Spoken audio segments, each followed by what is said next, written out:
Aloha, everyone, and welcome to Java.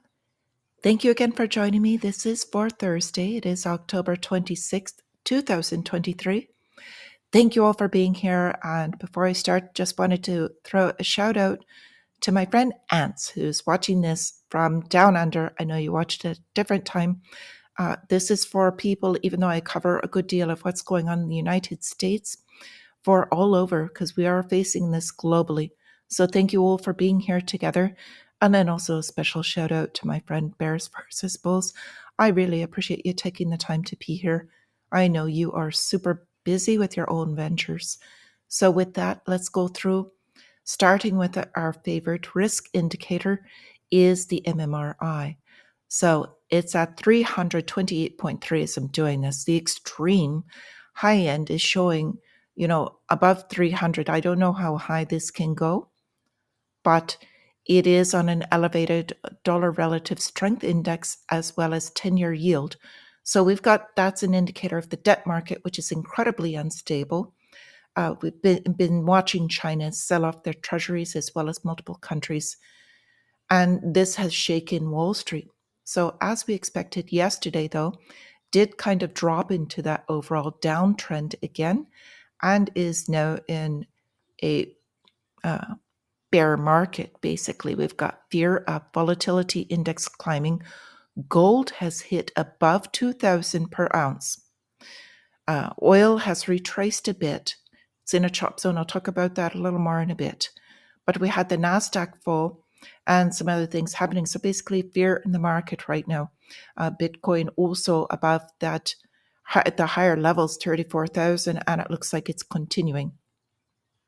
So we've got the 10-year treasury yields are holding just below 5%. If it hits above that 5% and then kind of settles in, it can go higher. So everyone's watching the GDP report because that could be a huge factor. So we did have on this market falling yesterday, Alphabet's reporting, so those came down. We've had the Treasury's yield climb, and that was enough to do it.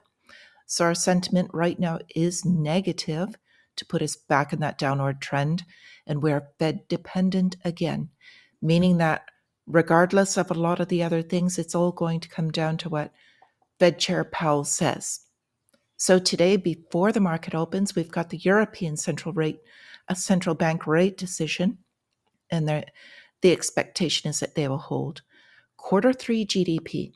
So it doesn't matter what they report as our gross domestic product numbers, but rather what they say if we expect it or not. And I think they're going to try to keep the language mild to positive to keep any shocks from the market. We've also got MasterCard earnings today and Amazon and Intel at the close of the markets. For our calendar, you can see we've got quite a bit. This is all happening pre-market, except pending home sales are at 10 a.m. And then tomorrow, similar, we're going to have a lot of information coming pre-market and then consumer sentiment. So these market movers, because people are using them to indicate whether the Federal Reserve will hike or continue its pause for the end of this year. So upcoming on Wednesday, November 1st, so this is next Wednesday, we've got 2 o'clock in the afternoon. The Federal Reserve is giving their decision on the interest rates that we're going to have in the United States. I expect either a nominal increase, quarter point, or possibly continuing the pause. We'll see what they do. So oil right now is headline driven, war driven. It's in a correction, coming back a little bit, and in what I call a chop zone, which means it's going to stay in a range and kind of move back and forth for a little bit. But for the long term, I expect it to continue higher for longer.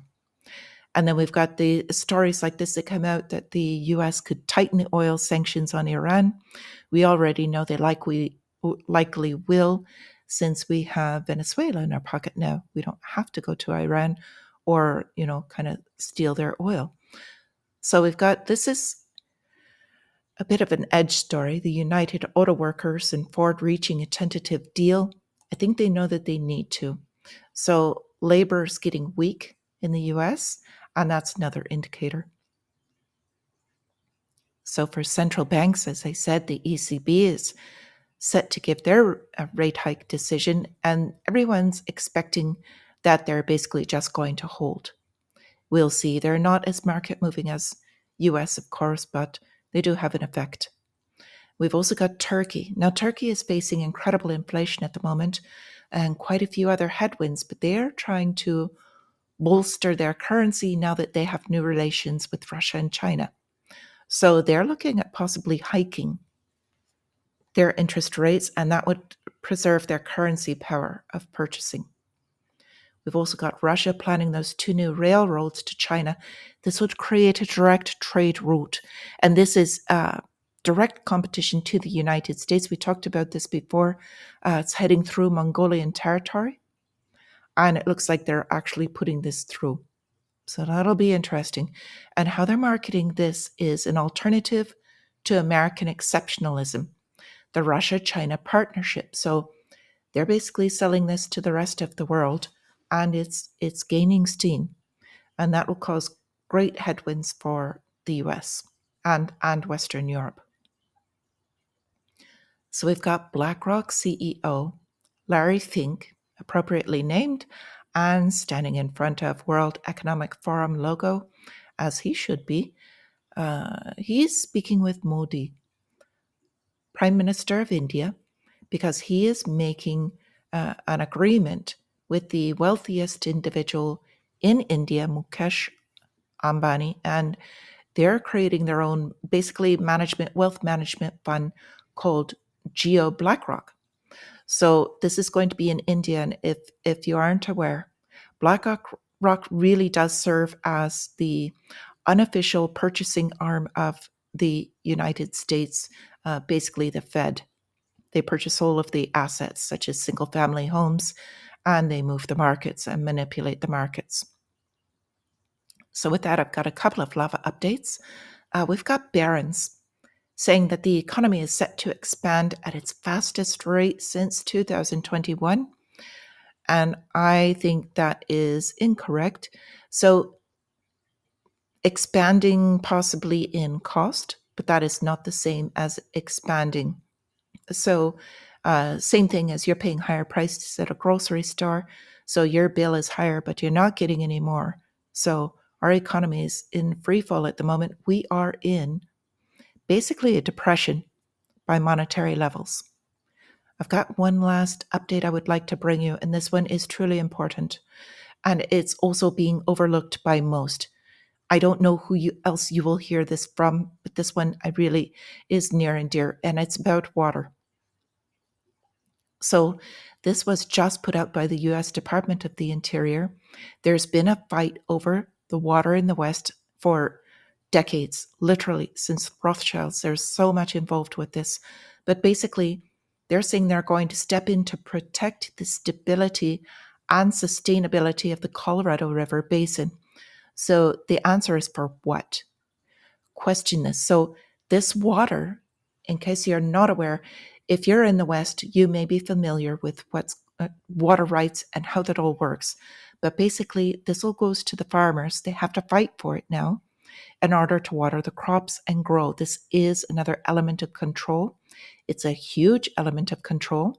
They can also limit the water use for projects as far as building, so they can control growth to particular areas. It's very powerful. It's kind of dry. However, I just want to bring this up because they purchase assets, land, and water rights through the Inflationary Protection Act. So it's just one more way that they are using to spend our tax dollars against us, purchasing things so that regular people can't get it. So anyway, give me your comments on this. If you know much about this or would like to hear a little bit more, let me know.